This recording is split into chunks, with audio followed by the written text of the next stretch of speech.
A'udzu billahi minasyaitonir rajim. Bismillahirrahmanirrahim. Wa man lam yastati' minkum qawlan ay yankihal muhsanatil mu'minat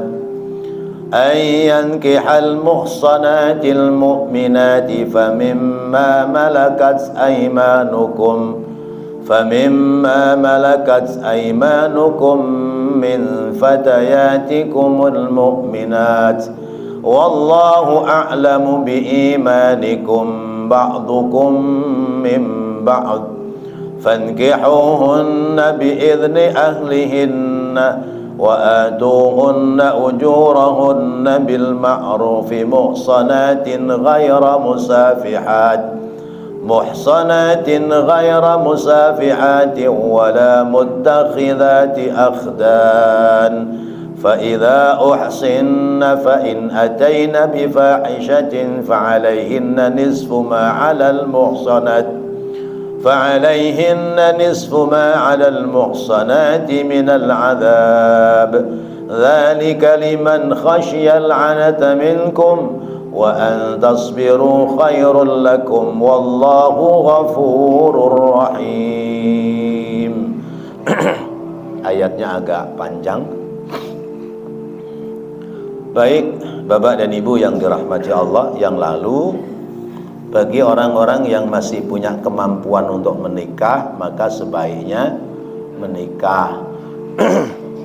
Karena menikah itu ibadah, dan ibadah yang paling panjang dan ibadah yang paling nikmat tidak ada lagi kecuali menikah. Maka ayo cepat pada nikah. Ya, termasuk siapa aja ini. Udah komentar duluan, termasuk saya. Nah, sekarang bagaimana kalau orang itu tidak punya kemampuan untuk menikah? Ya, kemampuan dari segi finansial.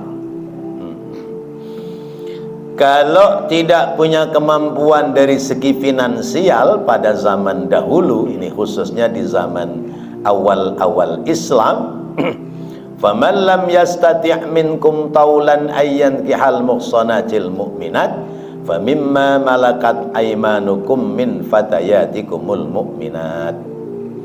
Kalau kalian tidak mampu menikahi wanita-wanita yang merdeka, yang bebas, ya, karena maharnya mahal, mas kawinnya mahal, maka nikahi saja budak-budak dari wanita-wanita yang beriman, ya.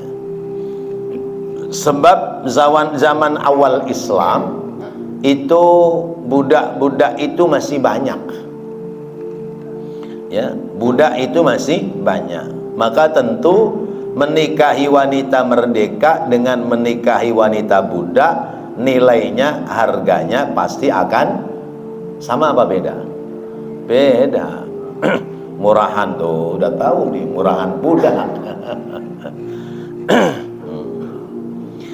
Jadi memang sampai hari ini, ya, di tanah Arab sana, yang namanya mahar mas kawin itu mahal. Maka Sayyidina Umar ketika menjadi khalifah pernah mengumumkan, ya, wahai para wanita, janganlah kalian mengambil mahar mahal-mahal. Tapi langsung diserang oleh seorang perempuan. Wahai Khalifah Umar, apakah kamu berani melanggar aturan Allah? Allah saja tidak membatasi tentang mahar mas kawin. Kenapa engkau mentang-mentang sebagai presiden membatasi mahar mas kawin wanita? Ya. Sayyidina Umar berhenti itu, ya. Pidatonya berhenti, ya. Hanya gara-gara dilabrak sama perempuan. Turun sebentar, kemudian naik lagi. Kata Sayyidina Umar, perempuan itu benar, Umar salah. Jadi apa yang disampaikan oleh Umar tadi, Umar itu ya dirinya, ya, jangan dipakai. Masya Allah. Padahal seorang khalifah. Kalahnya sama perempuan, ya. dilabrak perempuan, padahal Sayyidina Umar itu orang yang keras ya, yang disebutnya Asadullah ya, ya. Itu kalah karena menyangkut masalah hukum. Kalau sudah menyangkut masalah hukum, itu siapapun yang bicara, kalau memang datangnya dari Al-Quran hadis, maka harus diterima. Nah,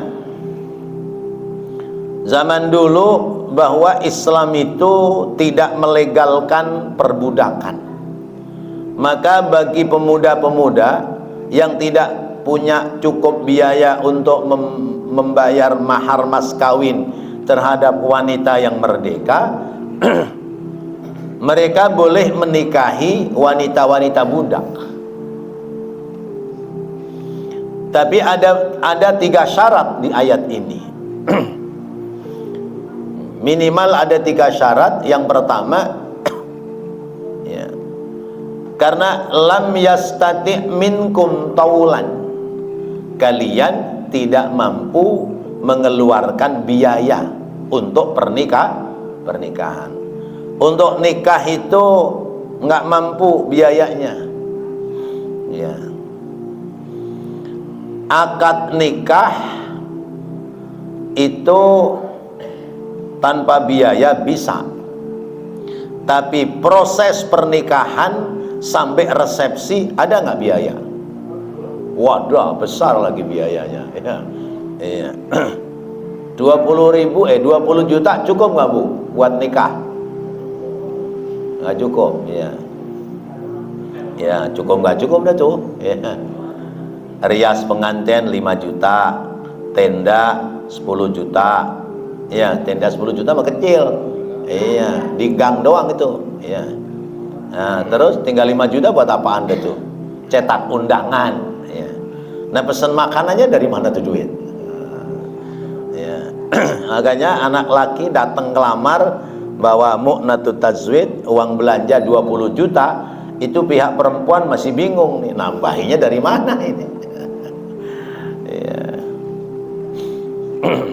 Tapi ya cukup juga sih kalau memang nurutin kemampuan. Yang nggak cukup itu karena nurutin kemauan. Pengennya ngundang orang sekampung, diundang semua ya, kemampuannya ya 100 orang, ngundang 100 orang aja yang datang 220 orang ya, bisa lebih karena diundang 1, berangkatnya sepasang suami istri, anaknya 3 ngikut semua udah 5 piring ya. Kondangannya paling gede gocap ya, gocap 5 piring, sepiring berapa tuh? 10.000 ya, 10.000. Makanya tuh di YouTube tuh ya, ada orang kondangan ya, langsung dibuka sama pengantinnya, coba sini kamu kondangannya berapa? Oh ini 50.000, boleh dah makan ngambil lauk pauk yang lain silahkan tuh. Buka lagi 10.000, ini nggak boleh ngambil daging nih, kerupuk aja sama sayuran. Dibuka langsung. Ada lagi yang kondangan 5.000 ya, 5.000, ini mak kuahnya aja, nasi sama kuahnya. Iya. Iya. Ya, yang kondangan juga niatnya nyari makan. Ya Allah, kondangan 5.000 sampai di mana? Giliran dibuka dibacain, jangan salah, lu ngutang sama gua 50.000. Nah, iya, ini gua kondangannya sebetulnya 50.000 ya. Ya, cuman ini 5.000 ini perwakilan doang, udah gua lunasin dah utang lu sama gua. Ada aja macam-macam ya. Ya Allah. Nah, boleh menikahi budak-budak mukminat ya, perempuan-perempuan budak yang mereka beriman, yakni muslim, muslimah. Syaratnya memang pertama tidak memiliki cukup biaya. Yang kedua dikatakan yaitu apabila khawatir melakukan perbuatan zina. Kemudian yang ketiga, fankihuhunna biidzni ahlihinna, harus dalam menikahi seizin majikannya, seizin tuannya. Ini syarat. Nah, lalu bagaimana dengan zaman sekarang? Budak-budak sudah nggak ada. Terus bujangan-bujangan yang ganteng-ganteng, yang perlente tapi nggak punya duit, menang tampang doang, terus bagaimana itu? Ya, cari aja janda. Janda tentu bayar maharnya, gadis sama janda sama apa beda? Ya lihat dulu jandanya kayak apa. Iya, kalau jandanya kaya, kelasnya kelas berat, tetap aja maharnya kelas berat. Tuh, janda juga mahal tuh, jandanya udah ngomong tuh, wani piro tuh. Ya Allah, jadi memang begitu ya. Mana kata si janda, kalau lu nikahin gua, lu kagak usah belajar, gua ajarin katanya. Ya Allah. Nah, udah siap pakai katanya kalau janda ya. Nah, kata bujangannya, lah siap pakai ya siap pakai, tapi kan beda janda sama perawan. Orang perempuan tuh kayak air, kata si janda ya. Air itu saben dilewatin, benda kecil lewat rapat lagi, benda gedean lewat rapat lagi, gedean lagi rapat lagi juga. Ya Allah, bisa aja tuh orang ya. Ini mas saya niruin omongan orang aja tuh, orang perempuan tuh kayak air. Buat lewatan mulu, mampet mulu ya. Nah, syaratnya pertama tidak cukup biaya, yang kedua khawatir terjerumus berbuat zina, yang ketiga harus seizin dengan majikannya.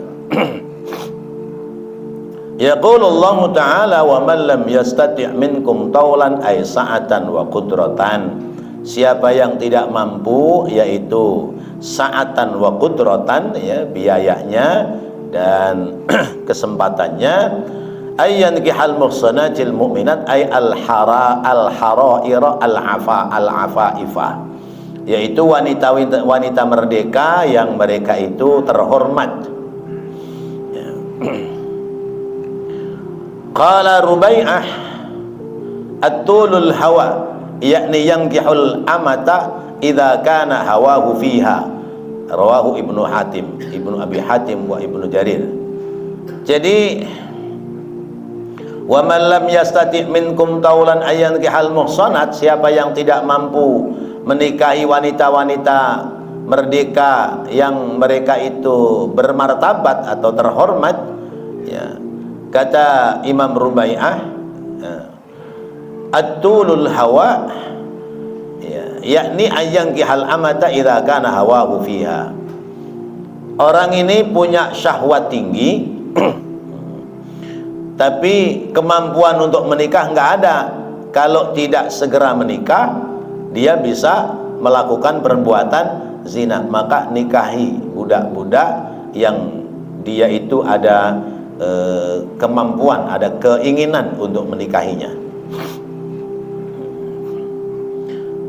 Kalau misalnya ada janda-janda yang hidupnya sudah mapan, mampu dan butuh pendamping ya, cari bujangan-bujangan yang rada-rada kurang bagus nasibnya boleh ya. Bujangan-bujangan yang cari kerjaan nggak dapat-dapat, udah ya, suruh aja dia ngelamar ya, ngelamar kerjaan sama janda ya. Ya. Ini sempat viral ya, karena ada salah ngucap calon wakil gubernur ya, tapi sudah sudah minta maaf karena itu kekhilafan. Jadi bahasanya terlalu vulgar, padahal tidak maksud untuk menghina. Ya udah, pemuda-pemuda yang pengangguran, ayo nikah dah sama janda-janda kaya Rasulullah, begitu. Kalimat itu jadi blunder ya. Ya, tapi sudah minta maaf ya, digoreng oleh lawan politiknya. Nah, Bapak dan Ibu yang dirahmati Allah, memang Rasulullah menikahi janda, tapi Rasulullah miskin apa enggak? Enggak ya. Rasulullah ketika melamar Sayyidatina Khadijah, itu 100 ekor onta yang dibawa, ya, bukan orang miskin. Bukan ngomong sama calon istrinya, kasih duit dulu dong saya 100 juta, ntar buat beli emas berlian buat ngelamar kamu atau buat mas kawin. Enggak, mas kawinnya nggak dibeliin sama calon istrinya.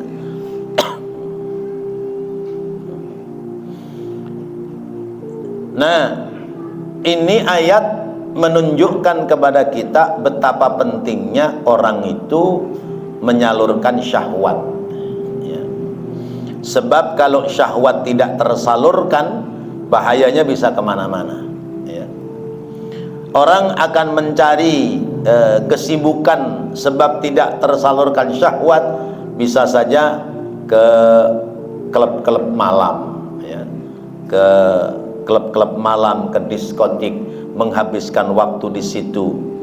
Atau bisa saja dia berbuat zina dengan berganti-ganti pasangan. Atau bisa saja kemampuan nggak ada, ujung-ujungnya kerjaannya tukang ngintip orang mandi. Nah, ini paling lemah dah tuh, ya. Orang mandi diintip, sengaja temboknya dilubangin, ya. Kasus kejadiannya kayak pernah terjadi di wilayah sini, ya. Ada anak muda ya ngintip anak perempuan kos lagi mandi, kemudian karena tidak tahan dia dobrak pintunya, akhirnya diperkosa melawan, akhirnya dibunuh dulu baru diperkosa. Masya Allah. Nah, itu kan gara-gara tidak bisa menahan syahwat hawa nafsu. Kalau sudah menikah itu pasti akan beda, karena menikah itu bahasa Allah litaskunu ilaiha, supaya kamu ada ketenangan di dalam menikah, ya. Kemudian wa ja'ala bainakum mawaddatan warahmah. Allah menjadikan rumah tangga itu mawaddah warahmah. Mawaddah itu syahwat nafsu yang tersalurkan, namanya mawaddah. Rahmah terbangun kasih sayang, cinta kasih, ya. Cinta kasih, ya. Tidak cinta semalam, ya. Kalau orang jajan kan cinta semalam, sudah selesai ya sudah, hilang cintanya. Nah, sekalipun perempuan itu dia perempuan yang dimaksudkan adalah budak-budak yang dimiliki oleh majikan, tetap fankihuhunna biidzni ahlihinna, nikahi mereka, tapi tetap harus seizin dari majikannya, ya. Datang kita, majikan kan punya budak cakep, ya. Istri majikan kan udah cakep, ya. Budaknya buat saya aja, saya lamar, saya nikahi, ya, sekalipun masih tetap milik Anda sebagai majikan. Nanti saya akan berikan nafkah sampai batas kemampuan nafkahnya itu untuk membayar dia membebaskan diri. Maka budak-budak seperti ini menjadi namanya budak mukatab, budak yang diberikan kelonggaran untuk bisa menebus dirinya, membebaskan diri dari perbudakan. Kalaupun tidak, wanita-wanita budak yang sudah dinikahi oleh orang lain, yang budak ini tidak punya gundik di sini, ya, ghaira musafihatin wala muttakhidati akhdan, budak-budak ini tidak punya pacaran sesama budak, ya, atau tidak punya laki-laki simpenan, ya, maka nikahi, ya. Wa atuhunna ujurahunna bil ma'ruf, berikan mahar mas kawinnya yang ma'ruf, yang patut, ya. Muhsanatin ghaira musafihatin wala muttakhidati akhdan. Perempuan-perempuan yang bagus itu cuman karena menjadi budak, ya, yang dia tidak melakukan perbuatan zina dengan sesama budak, baik laki-laki atau perempuan, dan juga tidak menyimpan laki-laki peliharaan. Ini bicara zaman perbudakan, ya.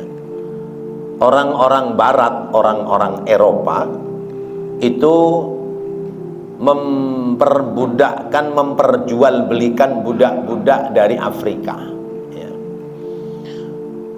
Maka wanita-wanita majikan yang mereka kesepian menjadikan budak-budaknya itu sebagai pemuas syahwatnya, ya. Itu zaman perbudakan bisa jadi seperti itu.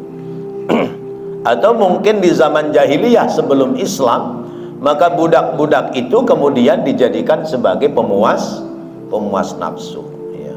Apalagi budak-budak dari Afrika. Afrika kan ya gede-gede badannya, ya. Kalau badannya gede kan pasti gagangnya juga gede, gitu. Ya, gambarannya payung aja. Payung itu kalau payungnya gede pasti gagangnya gede. Kalau payungnya kecil masa gagangnya gede? Ya timplang, nggak imbang gitu. Iya.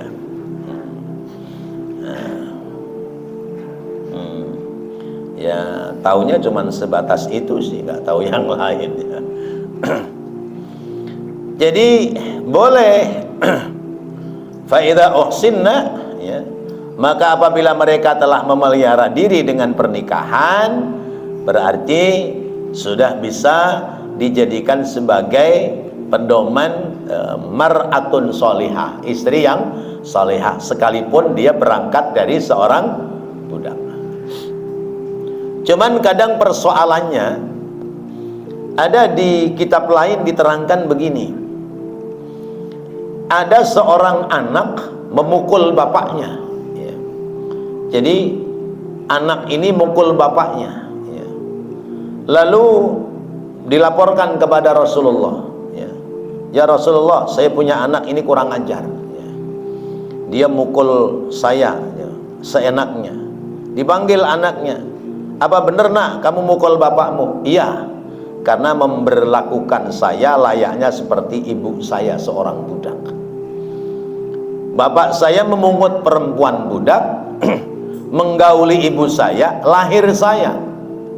Saya tidak diperlakukan sebagai seorang anak, tapi saya diperlakukan sebagai budak. Padahal saya hasil hubungan bapak saya dengan ibu saya yang budak. Ibu saya tidak pernah diperlakukan sebagaimana umumnya wanita. Kemudian ibu saya dipekerjakan dengan pekerjaan-pekerjaan yang berat. Bahkan saya dikasih nama dengan nama yang tidak pantas, ya. Dikasih nama kampret namanya, ya, ya. Gara-gara anak budak dikasih nama kampret, itu ada ceritanya. Nah, lalu bagaimana ya Rasulullah supaya saya bisa hormat kepada orang tua? Nah, maka kata Rasulullah, Pak, ini yang salah bukan anakmu, yang salah kamu tidak bisa menempatkan anakmu sebagai seorang anak yang harus dididik, dibimbing dengan cara-cara yang baik. Ini terjadi. Berarti banyak orang-orang yang tidak memahami secara hukum agama memberlakukan budak, ya, tidak manusiawi. Zaman sekarang kejadiannya tidak lagi budak, tapi adalah pembantu. Memperlakukan pembantu tidak dengan terhormat. Padahal pembantu itu disewa oleh kita, dibayar oleh kita untuk bekerja, gajinya sebulan misalnya 3 juta, ya. Maka yang diambil adalah tenaganya. Tentu tenaga pun tidak boleh melebihi kapasitas kemampuan. Lalu perlakukan pembantu ini sama dengan kita secara hukum manusia. Kalau kita makan daging, maka pembantu kita juga berhak makan daging. Kalau kita makan tempe, ya jangan pembantunya makan daging, namanya kebolak. Ya, jadi harus sama. Apa yang dimakan oleh majikan dimakan pula oleh pembantu. Juga bukan sisa-sisa makanan majikannya. Berikan penghormatan kepada mereka sekalipun mereka adalah pembantu. Enggak boleh dibentak-bentak, enggak boleh marahi dengan seenaknya. Nah, itu ada dalam ketentuan-ketentuan kaidah ajaran agama Islam. Lah sekarang kejadiannya fa idza uhsinna, apabila perempuan itu telah melakukan tugas jadi kewajiban sebagai seorang istri yang taat kepada suaminya, sekalipun dia itu wanita budak, maka berikan ujurahunna bil ma'ruf, ya. Berikan ujrohnya, bayar mahar mas kawinnya dengan cara-cara yang patut, yang baik. Nah, mas kawin itu kan harusnya sesuatu yang bernilai, ya. Karena kalimatnya mas kawin, biasanya bayarannya pakai emas, tapi emas asli, bukan emas Jawa, ya. Kadang-kadang orang bayarnya pakai emas Jawa. Nah, emas Jawa kalau dibawa ke Jakarta tetap emas apa abang? Ya abang, ya. Kalau udah abang nggak laku, udah dijual. Emas ke kuning, emas ke abang, kan gitu. Nah, jadi mahar, ya, mahar dikeluarkan, namanya dalam bahasa Al-Quran ujroh. Ya, ujroh sih bisa diartikan upah, tapi dalam pernikahan nggak ada upah mengupah, ya. Tapi adalah mahar mas kawin. Yang lalu kita sudah bahas mahar mas kawin itu di saat akad nikah bayarlah separuh. Nanti sesudah masuk kamar, sudah ngegulin bola, baru dilunasin. Itu sebetulnya mahar itu begitu. Mahar mas kawinnya berapa? Uang 100 juta misalnya. Nah, itu dikontan dulu 50 juta. Yang 50 juta ntar, ya. Ntar kalau sudah mulai pertandingan liga, ya, liga persepak bolaan. Kalau sudah ngegolin, ya, nah itu baru dibayarkan sepenuhnya. Tapi orang kita zaman sekarang umumnya mahar mas kawin itu dibayar tunai di depan, ya. Makanya saya terima nikah dan kawinnya si Anu binti Anu dengan mas kawin yang dibayar tunai gitu. Nah, karena memang maharnya murah. Mas kawin zaman sekarang murah, cukup seperangkat alat sholat, tanpa masjid, tanpa musola.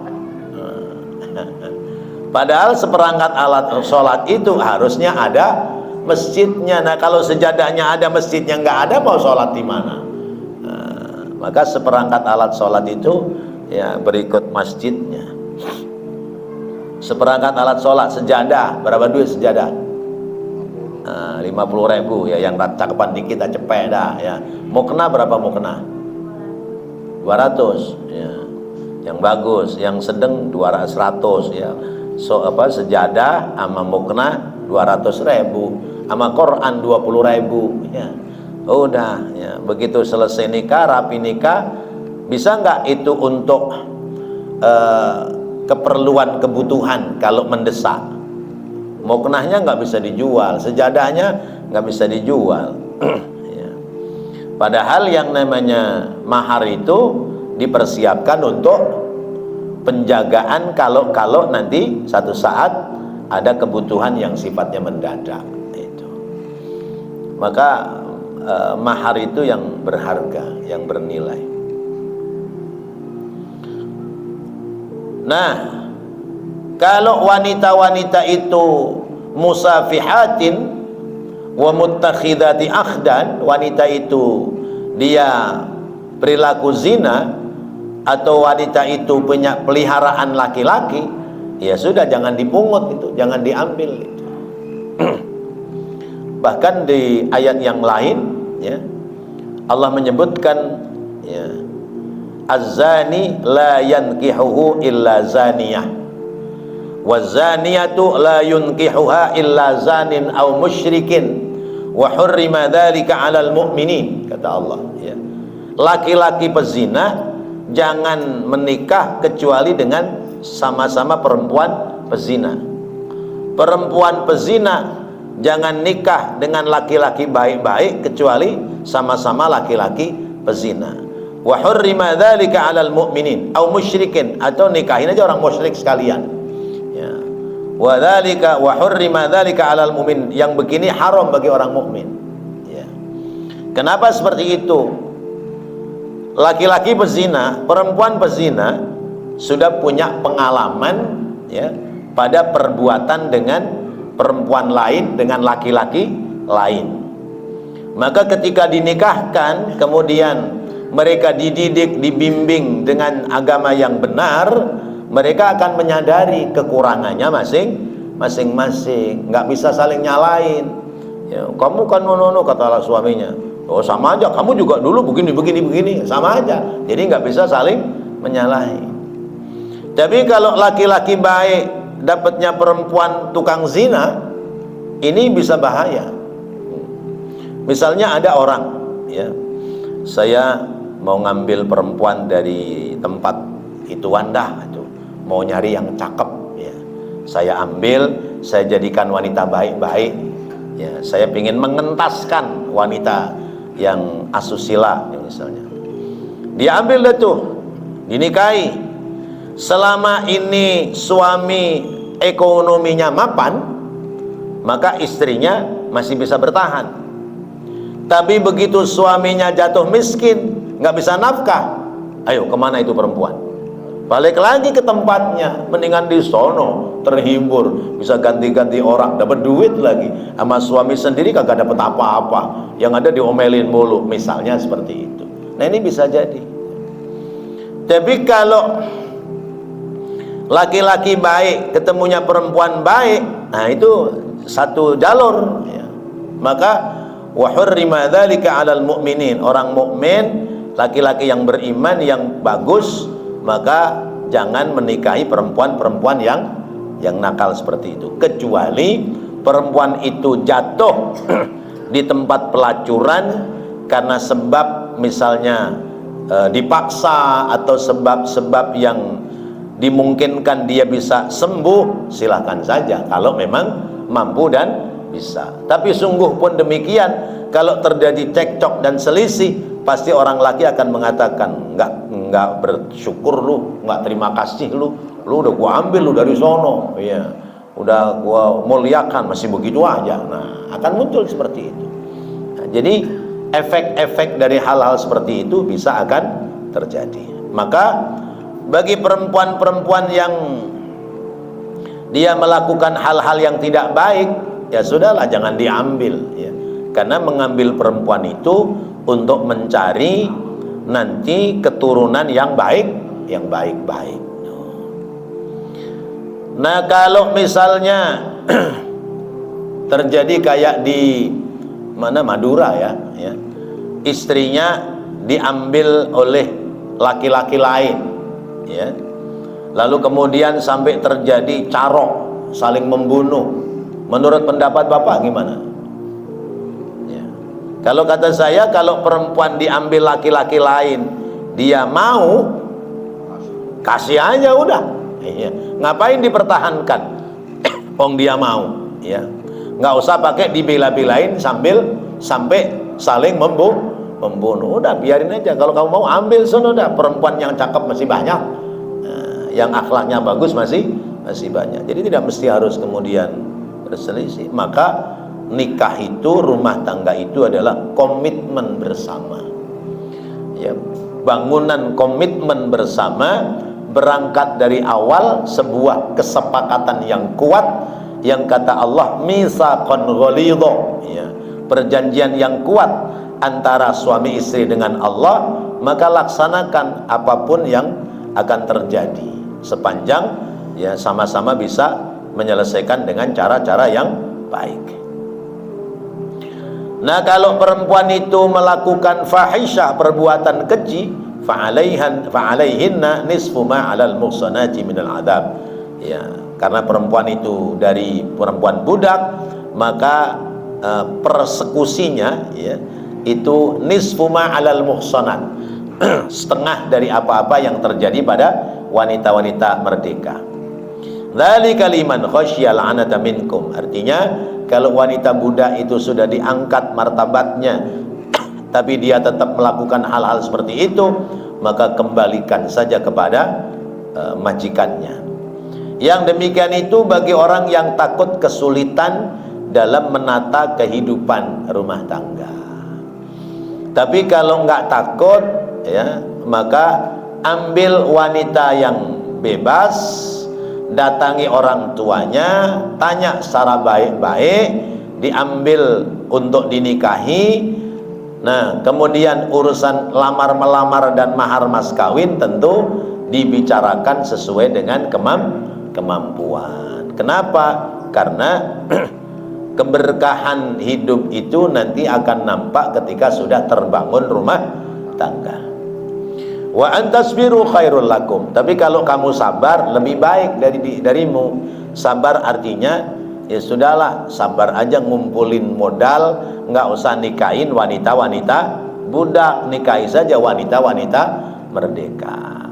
Tuh. Makanya orang-orang Arab senang menikahi wanita-wanita Indonesia. Pertama, wanita-wanita Indonesia itu kecil-kecil, cakep-cakep, ya. Yang kedua, mahar mas kawinnya lebih murah, ya. Maka banyakkan pada dinikahi. Tapi tentu menikahi yang sah secara hukum agama, sah pula secara hukum negara. Tapi kalau nikahnya sekedar sah hukum negara, ini nanti akibatnya akan lain.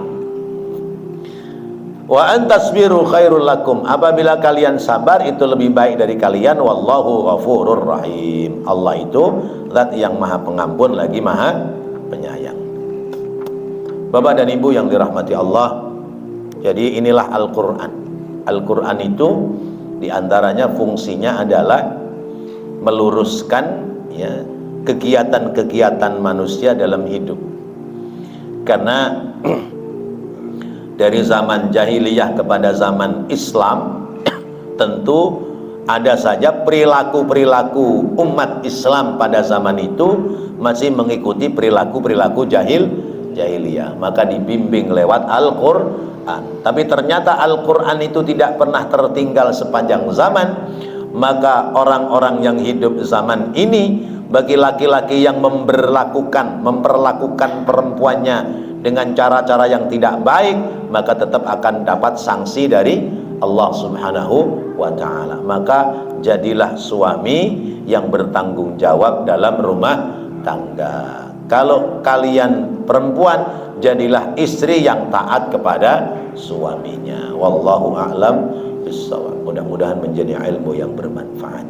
Rabbana taqabbal minna innaka antas sami'ul alim wa tub 'alaina innaka antat tawwabur rahim. Rabbighfir warham wa anta khairur rahimin. Wa sallallahu ala sayyidina Muhammad wa ala alihi wa sahbihi wa sallam. Walhamdulillahi rabbil alamin. Wassalamualaikum warahmatullahi wabarakatuh.